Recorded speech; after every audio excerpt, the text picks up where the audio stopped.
Am I looking at you? However you both, want to do it. just conversational. Okay. Totally chill. All right. That's good. Good. All right, guys.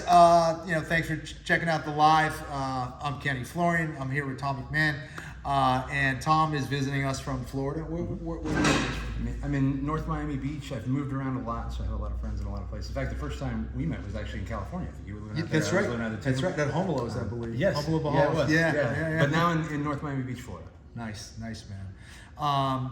Tom's a Brazilian Jiu-Jitsu black belt. He's been training a long time. Like I said, we met like 8 years ago.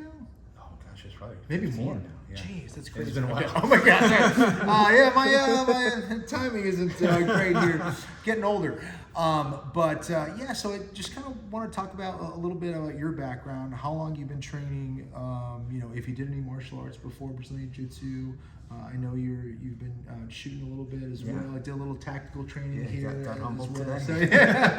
So, we all do. Man. So I'm just curious about your martial arts background. Yeah. Sure. I actually, it's a kind of fun story. When I was a kid, I wanted to be a ninja. Me too. Like full on, like go to Japan, the real deal. I love it. And to such a degree, I'll share a funny story, that I had saved up like all my allowance money. I was probably about 11 at this point. And I bought, I was always tall, right? So I was like a 5'5", 5'6", like the size of a regular ninja. And I bought like a full-on outfit, tabi boots, everything. Yep. And I would sneak around the neighborhood, and my mom stopped me at one point and says, "Hey, have you been dressed up like a ninja and jumping out of the trees and scaring the neighbors?" And I'm like, "Maybe." And she says, "Yeah, you're frightening people because you're bigger than you think. Like you can't do that." Right. So I stopped doing that.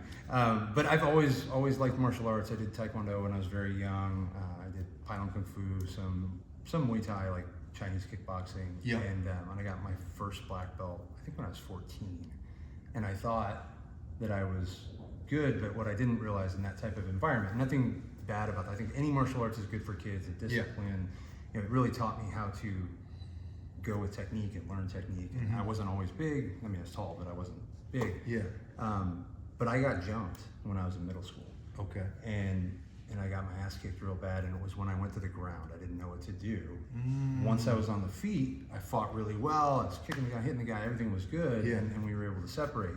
But when I was on the ground, I took a lot of damage. I had to go to the hospital, and it was really bad. Wow.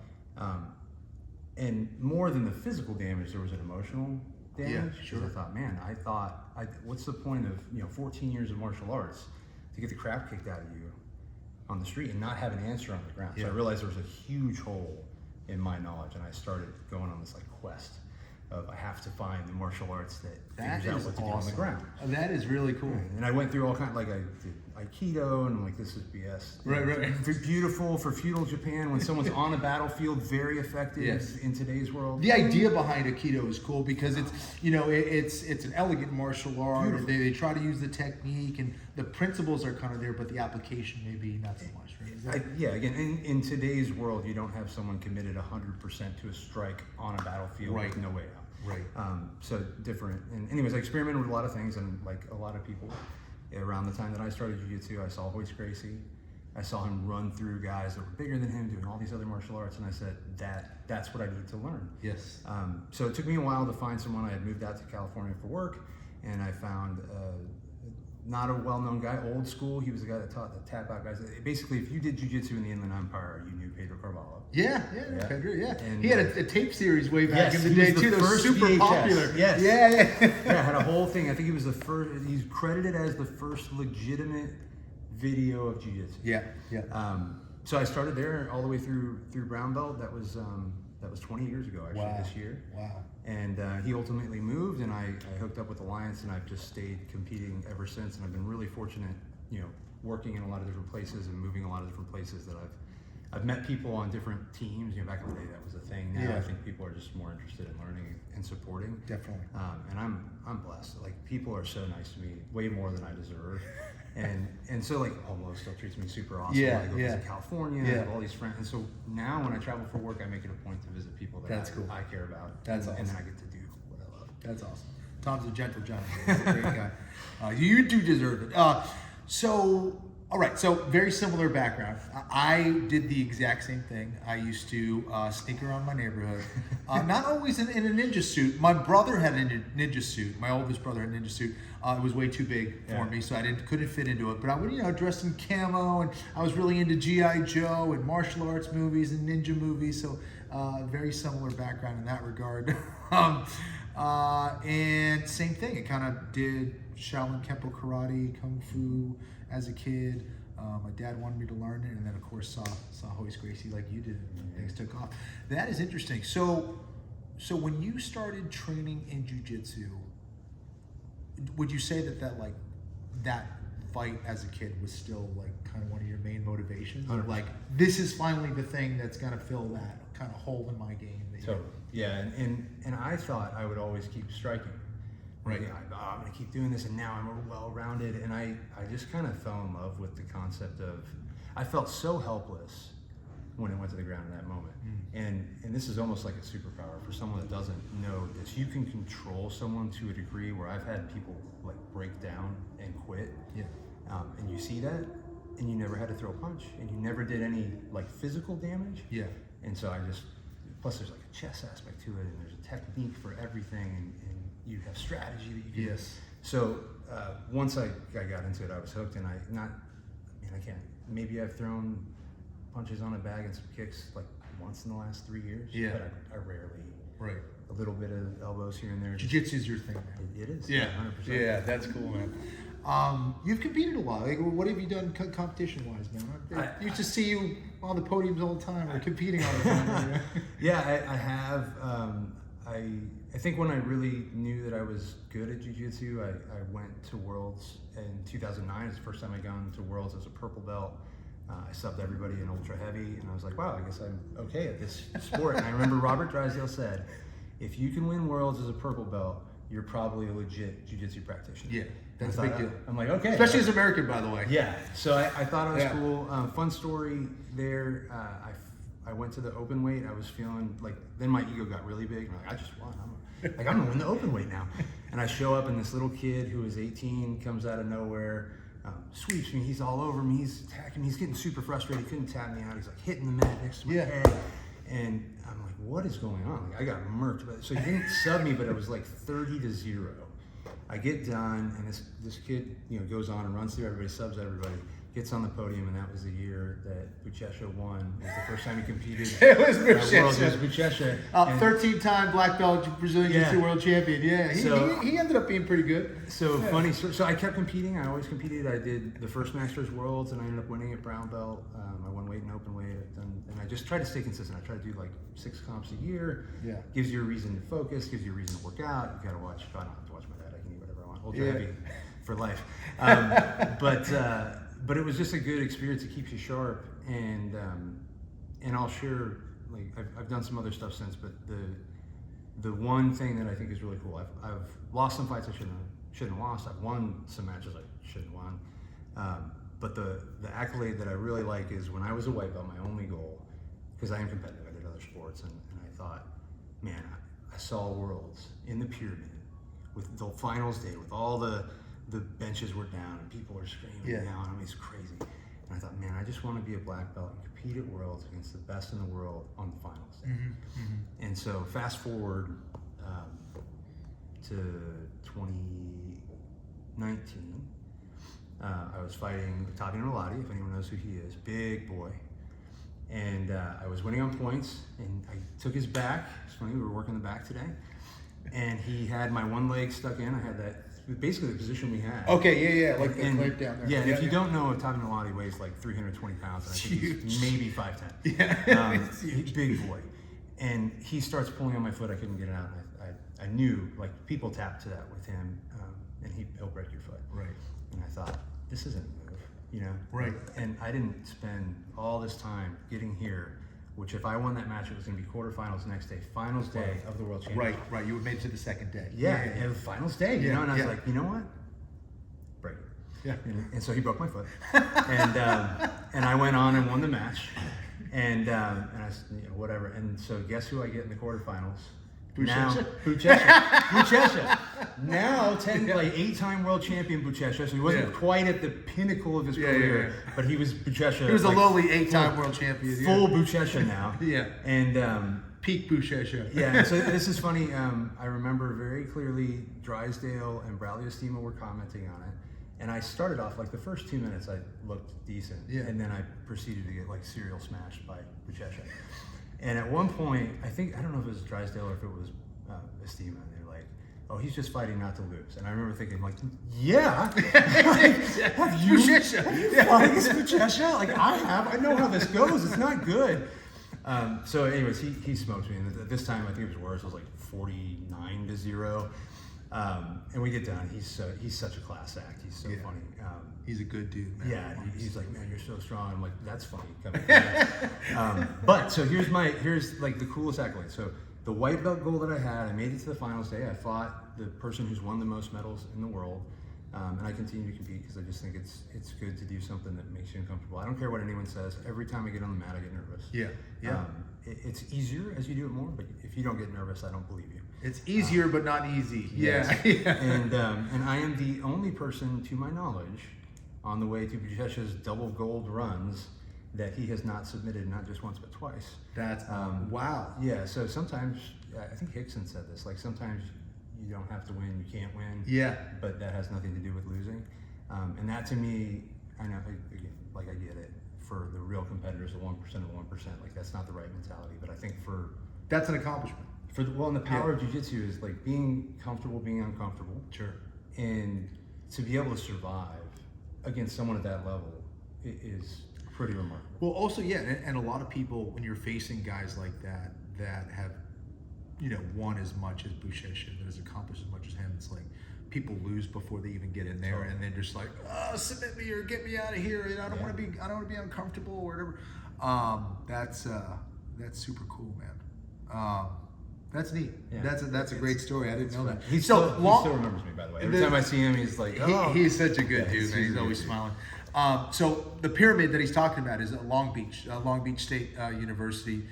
They have this beautiful kind of pyramid from the outside, and that's where they always hold the IBJJF World Championships. And it's a real special place. I mean, that's where all the big matches have happened, and it just gets super loud in there. The energy's amazing in there, and again, to make it to the second day, for the black belts is a big deal, especially as an American.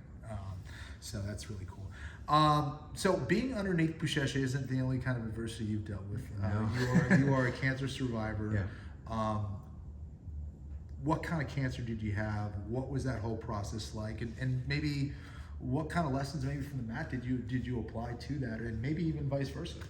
Yeah, fantastic questions. So I had nasopharyngeal cancer. This is now 3.5 years ago. In fact, I finished treatment the day after my birthday, so that was a very interesting 40th birthday. So I found out, oddly enough, through a massage. So I was getting a massage, and one of my lymph nodes had swollen, and the guy said, "Hey, you should get that checked out." I was a little spooked about it, and so I put it off for a little bit, and I did a couple. So you felt a little feeling that was like, this doesn't feel great. Yeah, I thought maybe it would go away, and it never did, and I was just like, "Oh, this isn't good." Physically, I didn't have any other symptoms. Okay. So finally, I went and got it checked out and did scans and a number of different things, and it showed nasopharyngeal. If you're not familiar, is right where your sinus meets your esophagus. So it's a very uncomfortable place to have something. There was a specific node there. I was stage 3, so it had started spreading to both sides of my body to lymph nodes. They did a biopsy, they found all this stuff, and then they immediately said, "Well, it's time to go into treatment." Treatment was awful. So, I mean, first of all, it was really interesting. I remember at one point I had a conversation with my mom, and she's like the sweetest person on the planet. I'm not. But if there's any good in me, it's because of her. But she's like, "Oh, if you need to talk about your feelings or whatever, it's cool." And I'm like, "No, F that, we're fighting." Yeah. Like, right. Game on. And I just got really serious about it. I made my circle extremely small. I maybe 10 friends and a couple of people in the family. I told everybody I don't want to talk. Like, don't ask me how I feel in particular. That I don't know if this is the case for everyone, but I would share, if you have someone going through something, asking how they feel, which is a totally innocent question. Yeah. is the wrong question for someone like me. I think ask them how they're doing. The biggest thing I wanted was just like, don't ask me anything. Just send me a text. Tell me about your kids. Tell me about your family, whatever. You wanted to normalize the situation and kind of keep your focus on battling this. Yeah. Is that kind of is that right? Exactly. Okay. Yeah. And so if I think about it now like a fight, it makes a lot of sense why I did what I did. Where it's like, okay, I'm going to strip away the distractions. I'm going to focus on the problem. I'm going to make sure that all the energy around me is positive energy. Yeah. And so I can give my 100% to the fight. And then I'm going to work through technique, tactic one at a time. And no matter what happens, like I'm just not going to quit. And so it's 33 sessions of radiation, which is awful. 3 rounds of chemo. I never stopped working because we were shutting down a building at the time, and I was so concerned my team was going to lose their job that I was taking conference calls and stuff from the chemo chair. I really have to give kudos to my team. They stepped in. There was a point where I had to type in all these conference calls because I had lost my voice, and I have my right hand guy he was my voice, and he's like, "Oh, Tom said, have you thought about this?" I think for a lot of people it was like I was right there, and they did a really nice job of keeping me in the loop. And I think I had a friend say this really well, like when you're going through something like that, the best advice I could ever give you is it was have someone to love, which my wife was phenomenal through the whole thing. Have something to look forward to, and have something to do. And so for me, like, my wife was there with me the whole time. There were periods of time where I had to sit sleeping up because I would asphyxiate, and she came out to the couch. I was getting up every 3 hours to get meds, and she was right there next to me. She was amazing. And then, we had something to look forward to. We planned this trip when I was done. So we talked about that, and then I needed something to do, and I just stayed working. So to go back to your question though, I would tell you it was the most painful thing I've ever experienced, and I've broken things and done some things that were painful. Yeah. I wouldn't wish it on my worst enemy or on anyone. But to get through it, there was a lot of things from jiu-jitsu that carried over. So for instance, for this particular treatment, they lock you down in a mask. That's like a hard mask, and they lock you into this table and they lay you down. So for me, because it was all sinuses, it was a race, and they have like this blue sky pretty thing, and they play this music, and all of that was just agitating to me. So I would literally get there, I would take a big hit of morphine. I was like freebasing morphine at the time. I probably had enough morphine at the time to like for a horse, and it was still like swallowing razor blades just to have water. But I would get on this table, and I knew once they locked me in, I went through a number of different things. I tried on changing the music, it didn't work. I tried to do these things. I tried breathing exercises, box breathing, didn't work. The thing that worked for me was the rosary. So it was a way of counting time. So I knew that when I hit the table, I could start, with the Glory Be, hit the Our Father, and run through 3 cycles of the rosary from the time it took them to line up the laser, do the radiation, and get me off the table. And so when I started choking, and this is where jiu-jitsu comes in, right? Like there's those positions you get in where you're not in a submission, but you're exhausted, you have no energy left, your muscles are all burning, and then you've got like a crack, bees over your face, and sweat's dropping in your mouth, and it's a straw that you're breathing out of, and you could tap to that, or you can just breathe and just get through it, right? Yeah. And those experiences really helped me there, because there were a lot of times that felt like that for every day, 5 minutes at a time, sometimes at home. So I would do that cycle. I knew that was like my timer, because I didn't have any other clock I could see. I'm locked in this mask.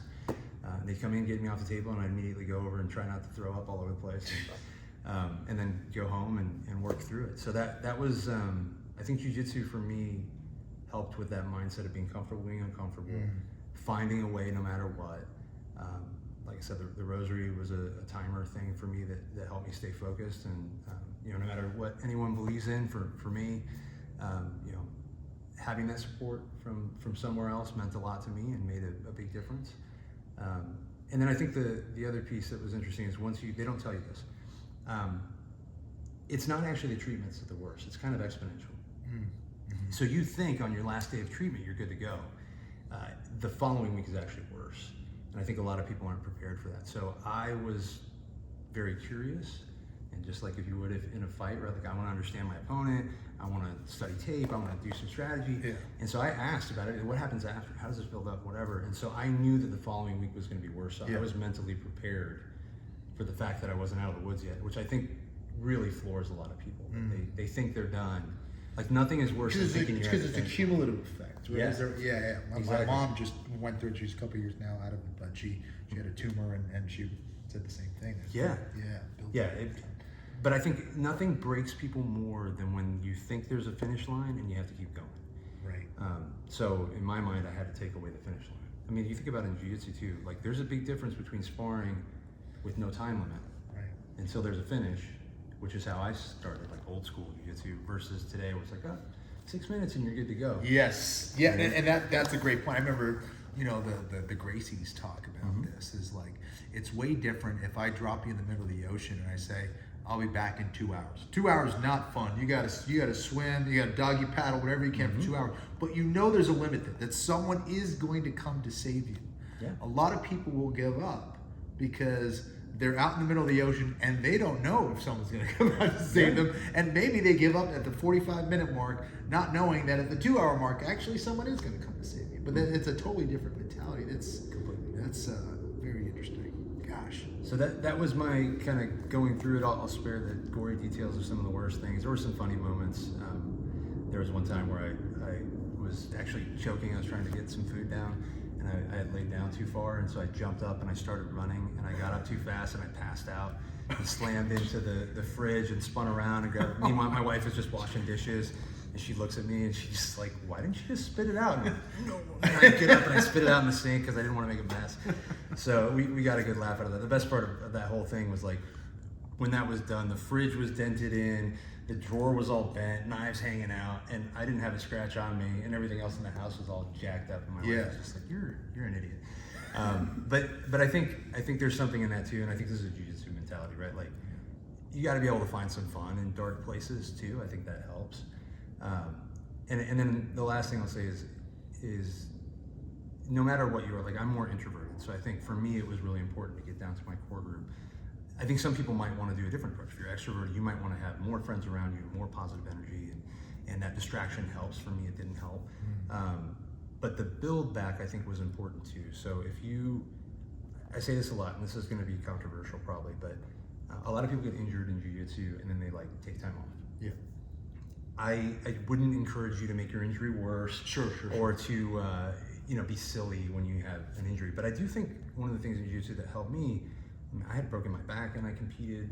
I told the story about Octavio Nolati. I had a broken foot. I competed anyways. Right. There's a strength in when you're broken, being able to find something you can do, and it's kind of like taking back your own authority. Like your autonomy. You're able to control the situation that's uncontrollable. So like. For me, that was my locus of control, was to say, well, okay, I can't do some of the things I could do before, but I can do something.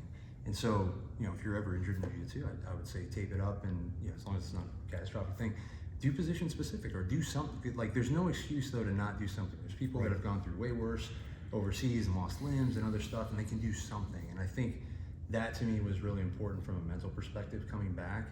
And if you've ever gone through that in jiu-jitsu or any other sport, you know what it's like to feel like you were good at something and then have to start from zero. Right. And to be able to get back. If you've ever gone through that cycle, and I've done that a few times, and I got done. I went into it fat, so I fattened up because I knew I was going to lose weight. So I was eating like cheesecake and had bourbon every day before treatment, and it was part of my plan to lose weight. I lost a little more than I expected, so I went in weighing like 272. I left treatment weighing 217, which I hadn't been that small since like pre-high school, 4 inches shorter.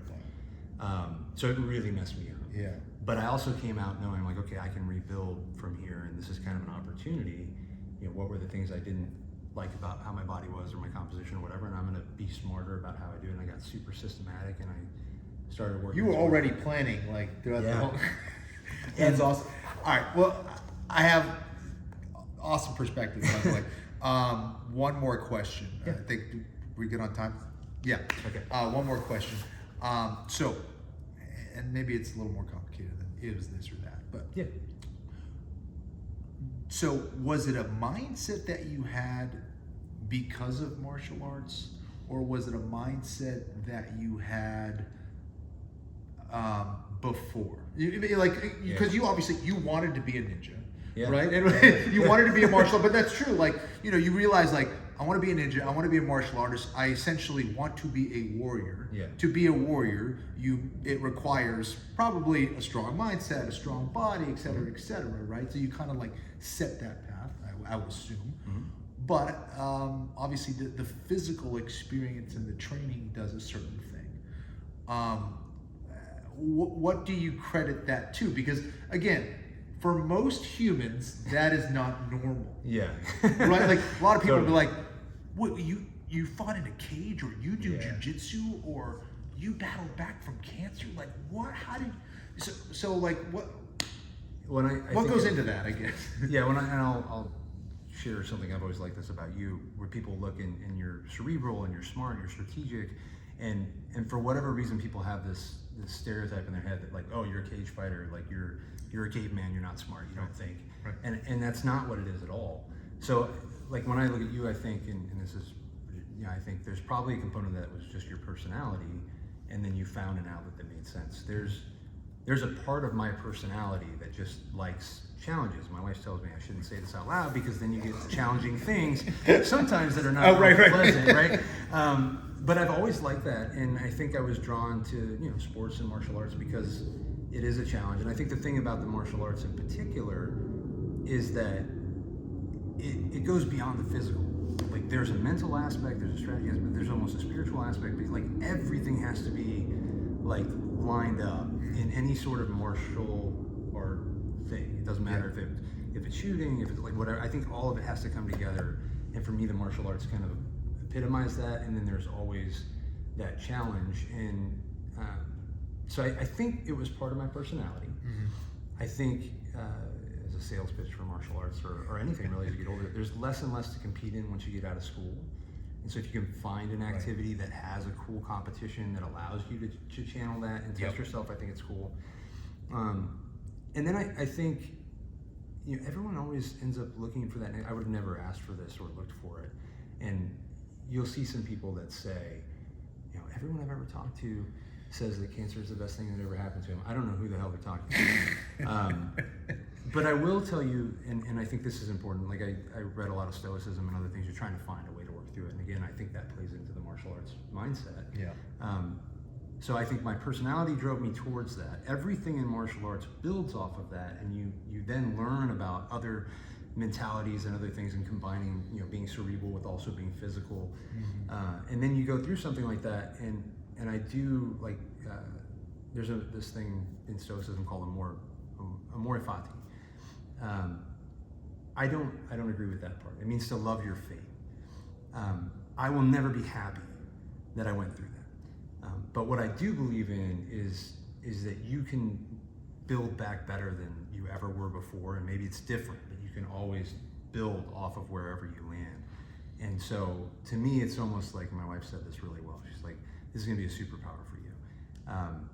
So now you've had this challenge that's bigger than you ever thought, and the only thing that you could possibly do is become more resilient on top of what you already were, and then you leverage that to continue to go on and find other challenges, and that's how I end up doing things that make me uncomfortable still. I'll share this if I could leave like with one little thought for people. Please. So I'll share a fear. After cancer, I got done with everything and started building back, and I started thinking, there's always a chance that you could have a recurrence. And I thought, man, what would happen if I had to do this again? And I thought, oh my God, like I don't want to do this again. Like I think I would just die. And then I got super pissed at myself. I'm like, what mentality is that? Like, who the hell? Like, I can't even believe that came out of my head. Like, what? Yeah. And then that, again, this goes back to the martial arts mindset, my mentality being a fighter. I'm like, that's an unacceptable response, right? And I realized what it was so uncomfortable that I got worried about. So I make it a point now, and I'm not like Goggins or super extreme or anything, but I make it a point to try to do something that I'm uncomfortable with as many times as I can. And the closest thing I found to that discomfort is like a really bad cold plunge, but you can do that consistently. Yeah. It never gets easier. and I'm learning more about, we talked about firearms, and today I got to do, you know, clearing and being in a room which I've never done before. It's interesting, it's fun, it's humbling, but it's very uncomfortable at the same time. Yeah. And so I wasn't looking forward to that in many ways, but at the same time, I was really looking forward to it. Right. Because I think that's so important for your mentality. And I think that's, I'll tie it all the way back to what you said before. Again, some of it's innate, but this is where I think the beauty of martial arts comes through is it gives you that discomfort and allows you to work through that challenge, and it's always there and you're always getting better. Beautifully said, man. Thank you for visiting us here in Charlotte, 8 on Tactics. Tom, you're the man, dude. It's a great story. Thank you. Appreciate you.